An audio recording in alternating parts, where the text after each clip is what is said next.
Monsieur le chanoine, vous venez d'écrire « Chemin de l'avenir ». Pourquoi ce livre? Parce qu'on me l'a demandé. J'ai répondu à des instances réitérées, mais pressantes, urgentes, me disait-on. On voulait savoir s'il était possible que j'explique comment actuellement avait pu se développer dans la province de Québec, disons l'État du Québec, cet extraordinaire bouillonnement et même confusion des idées qui ont abouti à une sorte de chaos où l'on se retrouve à peine, et comment nous pouvions sortir. Deuxièmement, comment pourrions-nous peut-être sortir de ce chaos sans y laisser notre âme? Si oui, alors, d'indiquer par quels moyens. Voilà comment, d'abord très peu ébranlé par les demandes que l'on me faisait, parce que je n'avais pas beaucoup réfléchi, ou réfléchi un peu comme tout le monde, sur ce qui se passait dans notre État du Québec. Mais à la fin, évidemment, après avoir réfléchi davantage, lu beaucoup de choses, lu des rapports d'enquête sur l'état actuel de la jeunesse, lu des livres, et avoir amassé quantité de notes, que ce que vous voulez, il est arrivé ce qui arrive à tout homme qui a un peu la longue habitude d'écrire. À un moment donné, un livre a surgi de tout ça, le plan d'un livre. Monsieur le chanoine, votre livre est du moins, dans ses premiers chapitres, un immense cri, un immense gémissement, presque une désespérance sur l'état de la jeunesse actuelle. Oui, et en effet, ainsi que je crois l'avoir écrit, nous assistons à pire qu'aux erreurs traditionnelles des générations. Il y a un abîme des deux.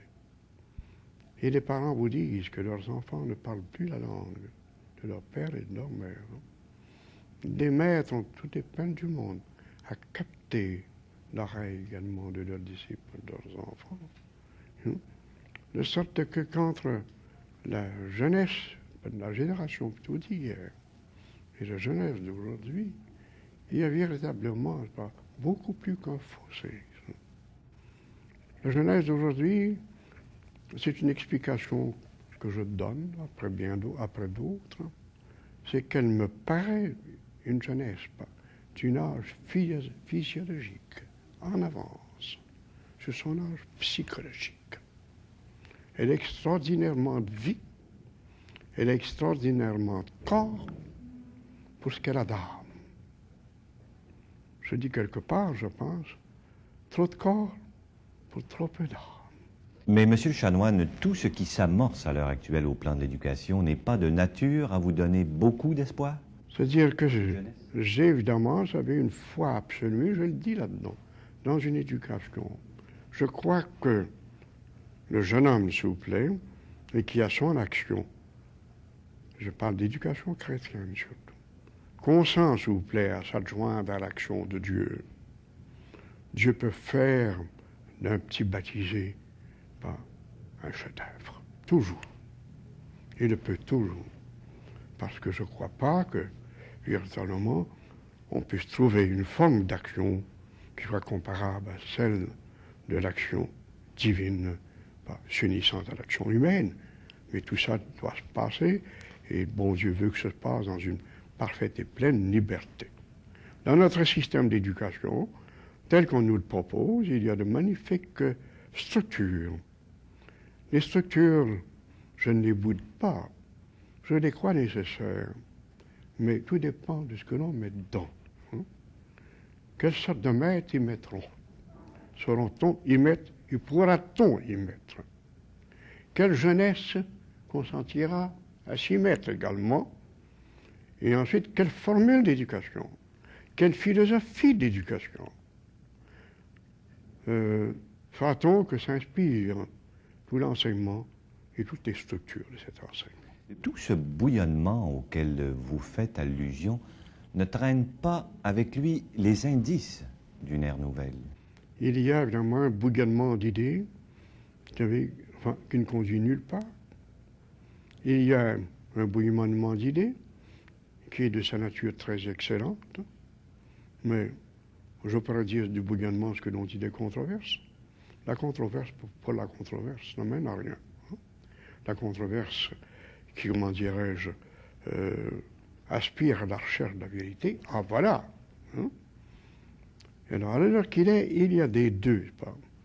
Il y a du mauvais et du pire et du bon en tout ce bouillonnement d'idées.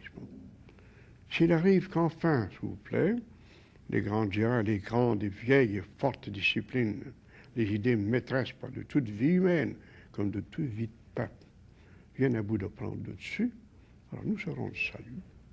Est-ce que ça prendra le dessus? Je pense ici à une parole de votre livre qui est un adieu en même temps. Lorsque vous dites « Si je devais emporter cette foi en l'avenir, je serais si heureux de prendre congé de la vie. » Et vous dites « Si je devais. » Je l'emporte quand même. J'ai toujours été un optimiste, ça. Je crois que malgré tout, s'il vous plaît, nous n'avons pas tellement péché contre la Providence et contre Dieu pour que nous ayons démérité, en fin de compte, de ce qui peut compter dans la vie des peuples sous forme de recession. Au plan politique, où le Québec se dirigera-t-il, selon vous, compte tenu des trois options qui lui sont ouvertes présentement? Bien, vous savez, je l'ai dit, dans la mesure où je peux le dire comme prêtre, je crois que nous échapperons difficilement en tenant compte non seulement celui de l'état actuel des Amériques, mais du monde. Il faut savoir ce qui s'en vient. Ce que le monde dans 25 ans ne sera plus le monde d'aujourd'hui. Nous avons, je crois, toutes les peines du monde. Si la province de Québec veut véritablement réaliser son destin, à ne pas viser jusqu'à l'indépendance. Je vais jusque-là. Il faudra du temps. Il faudra y mettre la manière, s'il vous plaît. Il faudra des hommes. Mais, comment voulez-vous? Nous sommes tellement différents. Comment voulez-vous que nous puissions nous soumettre longtemps à des législations communes? Même sur des sujets apparemment neutres, mais pas les mêmes des questions de tarif.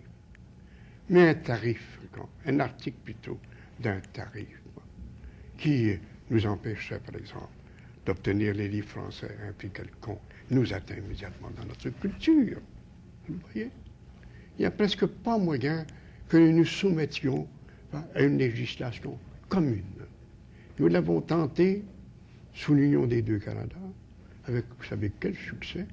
Nous l'avons tenté depuis 1867, ayant un gouvernement, et qui se laissait surtout gouverner par Ottawa. Et vous voyez avec quel fâcheux aboutissement, à quel fâcheux aboutissement nous sommes à l'heure qu'il est. De sorte, faut-il recommencer l'expérience? Qu'est-ce qui nous garantit que l'expérience à l'heure qu'il est peut donner véritablement d'autres résultats? C'est contre nature. Le seul moyen alors, c'est de s'entendre. Tant qu'évidemment, aucun peuple ne peut véritablement s'isoler, nous aurons toujours besoin d'entretenir avec nos voisins des relations politiques, diplomatiques, économiques, même culturelles. Nous aurons toujours besoin. Seulement, nous pouvons le faire sur le pied ou le plan de l'indépendance.